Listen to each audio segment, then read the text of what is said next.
Welcome to Lee Does Stuff. Today we're going to be doing an oil change on a 2005 Kia Sportage. Let's pop the hood and get going. We also need to make sure that the emergency brake is on. This oil change will be good for V6 naturally aspirated models from 2005 to 2010. In order to get to the oil pan and also the oil filter, we're going to have to take off this panel here at the bottom. Now there's 5 bolts. We're going to use a 12 millimeter socket, and there we go. We got it off. This one's broken, as you can see. 1, 2, 3, 4, and then there would be 1 there, but it broke off. So there you have it. Anyways, let's get under the car here, and right here we see the oil filter. This is the oil filter right here, and we have the oil pan, and that's the oil plug. Okay, so let's switch it around. That's what the plug looks like. It's a little hard to get to because it's in the opposite direction. Of course, the filter we're going to need, and we'll need a 17 millimeter socket to break the oil plug loose. Let's protect the ground, make sure if there's any drips of oil that we don't contaminate our garage floor. So it is a little tight. We don't have the car on floor jacks, so we're going to have to move this oil pan catcher out of the way. And what we're going to do is we're going to break this bolt loose, but we're not going to do it all the way so that oil goes leaking everywhere. We're going to get it loose enough so that we can get our hands on it. And once we get the fingers around the bolt, then we'll be able to loosen it enough to get all the oil flowing in our little oil catcher here. So again, I just encourage everybody to change their own oil. The oil places that you go to, like Mr. Lube, Mobile, whatever place you go to, even dealerships, I find that they rush this kind of stuff, and they don't do a very good job. And if you don't have a car, if you have an SUV, you can squeeze under it, so you're in luck. Okay, so we broke the nut loose. The oil's draining. I don't use that tool for the oil filter. I'm quite strong and I'm able to get leverage. But if you do need a tool, they're easy to find and easy to pick up. Again, I'm loosening this enough, and now I'm going to drag my oil catcher here. And I don't want to pull it too far because my oil's still draining from the oil pan there. And what I'm going to do is just keep on unscrewing. And as we can see, oil starts flowing out. And just do it slowly so you don't get any oil spraying everywhere. And just keep on going until it breaks free from the housing. Now, right now, as I'm doing this, I'm also reminiscing that I did drop the oil drain plug in the oil catcher. And this is going to happen to everybody at some point, but we'll deal with that later. And I'm going to show you how. It's quite easy. Just make sure that you're wearing a glove. Okay, so there we go. There's the housing that it fits to. Let's just discard this oil filter, and we're going to get a new one ready. So what we're going to do is we're just going to lube the gasket. So we're going to use fresh oil, and we're going to lube this gasket here, and that is going to create a nice seal.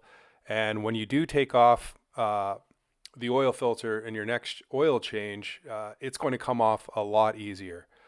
All right, let's go under. Now, a lot of people, there's a lot of controversy on the internet whether you should pre-fill these.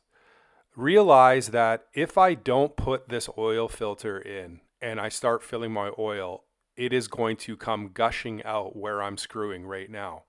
So there's no reason to pre-fill an oil filter because I'm putting this oil filter on.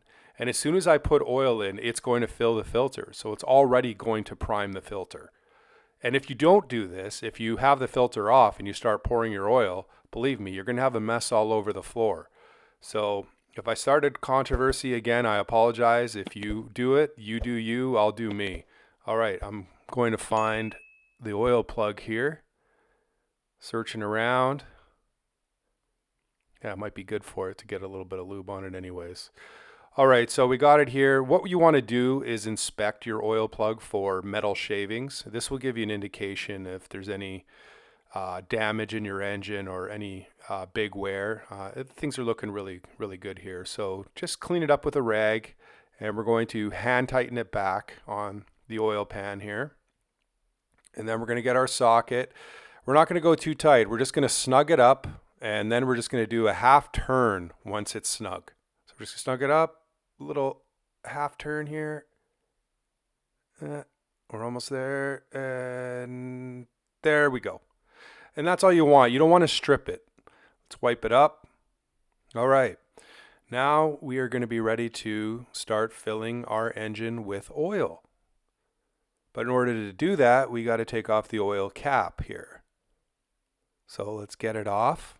And once we get it off, again, just like you inspected your oil plug, we are going to inspect this cap, and there's no big sludge in there or anything like that. We're still going to clean it up with a rag, but things are looking pretty good.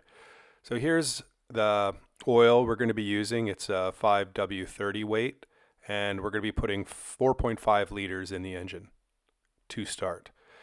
It calls for about 4.5 liters, but I find it takes a little bit more after you start the vehicle up. And it's a good idea to be under your car looking for leaks. Everything's looking really good. Time to start it up.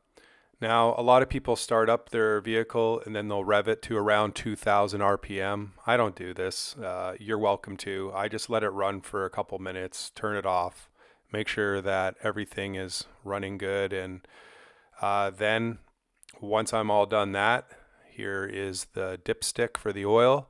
And we need to check it to make sure if we have to add any more oil. So we'll get our rag here. The first time we pull out the dipstick, we're not going to really look for a reading. We're just going to clean it first, and then we're going to put it back in. And then the second time you pull it out is when you're going to get a proper reading here. All right, let's take a look. And just what I thought, because I've done an oil change on this car a few times. It's a little low, but not bad. We're almost there, so fill accordingly. It's better to underfill it a little bit than overfill it. You don't want to overfill your engine bay with oil. Not good, not good at all. All right, let's check it out, and we are good. We are ready to go. Our oil cap here for the engine bay. Let's get it on, make sure it's nice and tight. And while we're at it, let's check our coolant here. Always check your coolant as well. Pop her open. Yeah, still good. Still got a lot of coolant in there. We're good. Good to go. All right, we got to get our bottom cover back on. All right, we have it back on. All right, everything's looking pretty good here.